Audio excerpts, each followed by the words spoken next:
that marriage lock, hitching, tying the knot, handcuffing, right, imprisoning, whatever you want to call it, that's a twofold action.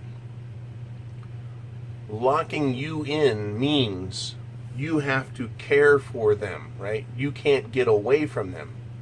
The second part of that is if they want to get away, they have license now legally through the legal system to take your property, to take your income, to take your retirement, to take you back to court anytime they want. That is damn good motivation for a woman to drive a man into marriage. It's damn good motivation for him, is it not? They win on all counts. They don't lose. Now, honest women will say they need that. They know it. And I know they know it. I know they can't live without men. They have to have somebody taking care of them. Or they have to have a damn good job and pay men to take care of them. Right? They cannot live alone. They can't fix cars. They can't fix their houses. They can't fix a damn thing. Right? They can barely fix a sandwich, it seems like.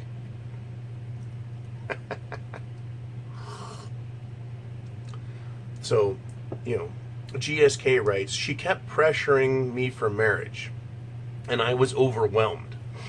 Now, would you think that a very intelligent person, because I know a little bit about this guy, would feel overwhelmed by something as simple as marriage? Or was this chick all over him? Right? She was probably all over him. She drove him away in a 5-year relationship. Right? She wanted someone to take care of her kid.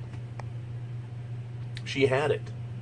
But she wanted to lock him in. So the motivation here is interesting. Right? 5 years, right? 5 years. Now, I look at this girl, and I don't know anything about her, but I can assume some things. She's single and has a 10-year-old child. She either made a bad decision about the guy that she decided to sleep with, or she's divorced. So either she makes bad decisions before, or she makes bad decisions afterwards. Right? Who knows? I mean, who really knows? GSK knows. So when, he says, what are your thoughts? Well, you understand her personality type. So you can determine from that compatibility personality-wise. But women aren't interested in personality compatibility. You find a woman that's interested in personality compatibility, you're closer to the mark than you otherwise are. Did I do the right thing? Right? For me, if I was in the situation where I was being pressured for marriage because she was a single mom, I would know exactly what that was about. Right? I would know exactly what that is about. Another thought I have with regard to women pressuring men for marriage is, see, they want to put themselves into a position where they don't have to perform anymore. This speaks to the inherent laziness of women. You see, when they have to support themselves with a job, they have to pay for their own food, car, housing, clothing, makeup, health insurance, everything. They can't stop working. They have to fucking work. Or it's to the street corner and under a bridge with you. So when they get a man, guess what they get to do? They get to be lazy. They don't have to. They can sit on their ass. They can say, no, I don't feel like it. Because of that 1-2 punch, you're locked in taking care of them, and if they leave, they're taking your shit. So now, they no longer have to perform. Right? Well, no more sandwiches, no more sex, no more clean house. They don't have to work anymore, even though they've been given every fucking appliance on the planet to make their job easy. They still don't want to do that. See, they want an out on life. They want a free ride. So this girl here, my guess, is she has a 10-year-old kid, spent 5 years with GSK. And she's done working. She wants to stop. She wants to feel safe in knowing that she doesn't have to work anymore and that she's got GSK and his income, which I think is substantial. Because I think I know what his profession is. Right? She wants that. And she is pressuring him. Now, what would work better? After 5 years, what would work better to convince him to marry her? Continuous nagging and pressure?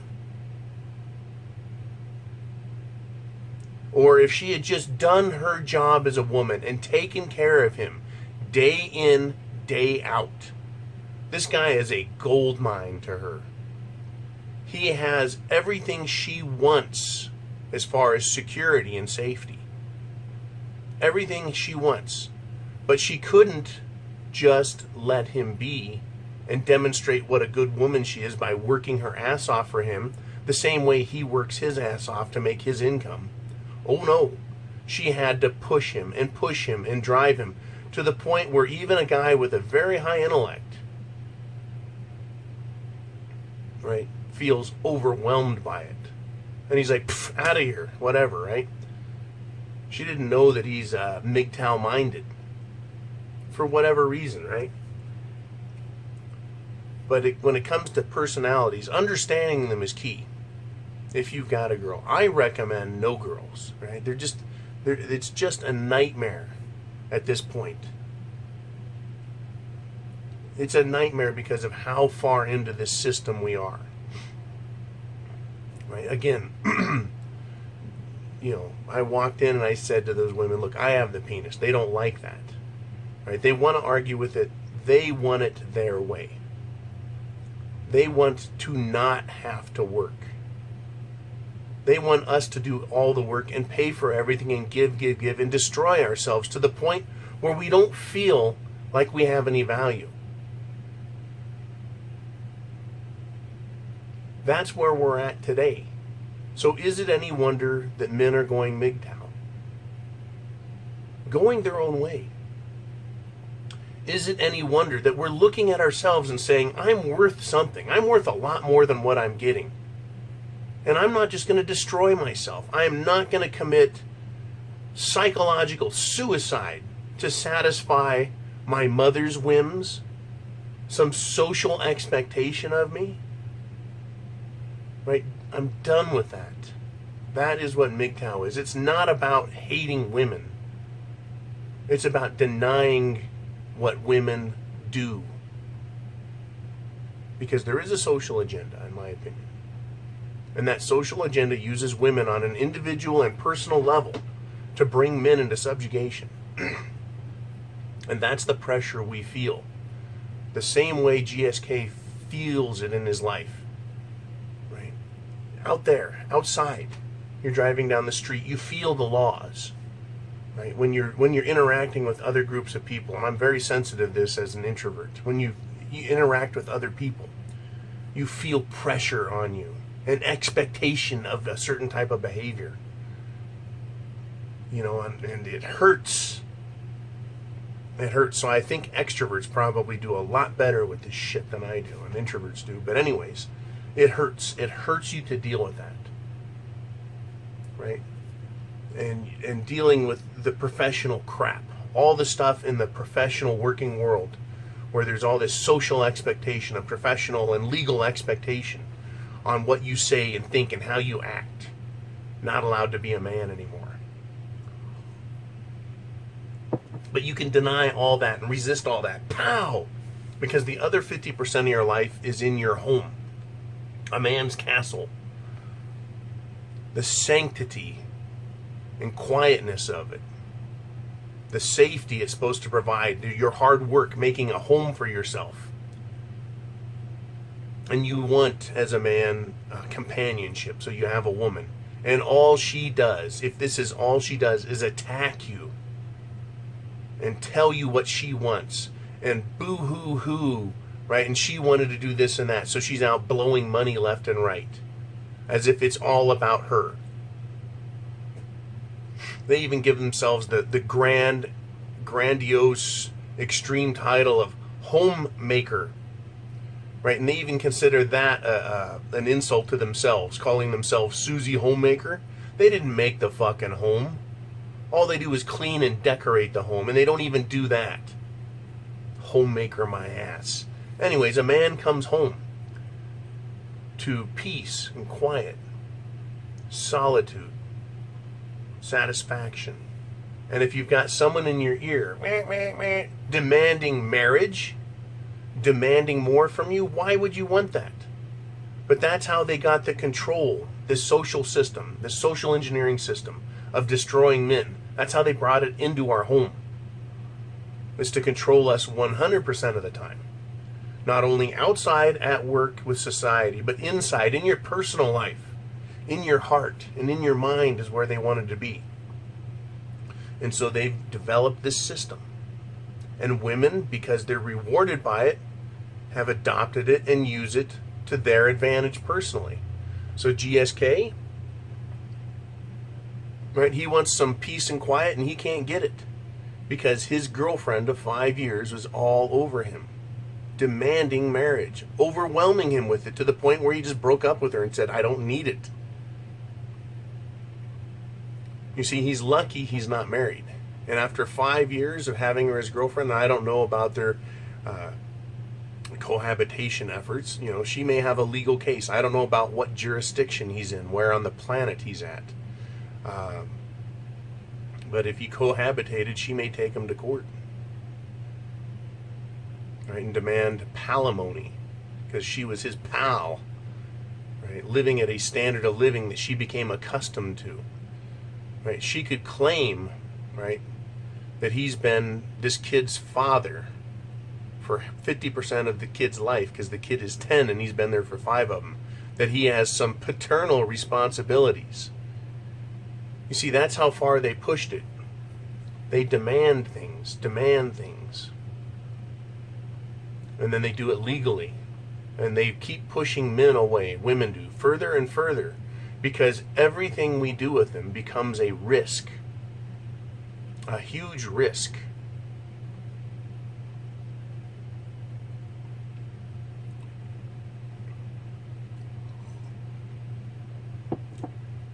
To have sex with them, to take them on a date. You assume liability and responsibility for everything that happens. To have them as a girlfriend, to cohabitate with them. Right? Everything is a risk. To work with them, to work around women, to live around women, right? It becomes a risk. Everything is risk with them. And what is the reward? Well, the reward is only there as long as they're willing to give it. And once they don't have to give, it appears that they don't give. So thank you guys for those letters. I tried tying them together into this presentation. Understand personalities, but do it for yourself. So you can understand why that person's an asshole and why that person's more agreeable. Figure that stuff out. But it also gives you an insight into their mind and their thinking and how they will try and manipulate you. A feelings-based woman will try and use feelings. Now, there are more logic-based or reasoning-based women out there, and they will use that part of their mind to get into your mind. Right? If you understand them and their approach and what they're about, right, it helps you protect yourself. It gives you the security you need, right, to protect who you are. Not only who you are out here, but who you are in here and in here. Because that's their goal, is to destroy men. As evidenced by all the destroyed men on the planet. Right? That's the part that they can't get past. They can say, oh, we're not doing that. I go, then why are all these men laying around trashed and destroyed? Absolutely trashed and destroyed. I have the penis. I'm the man. Right? You are too. Look in the mirror, see yourself as the man who makes it happen. You don't need someone else, right, to tell you you're the man. You know you're the man. It's your world. Take it back. Semper Fi, guys. Mgtow is freedom.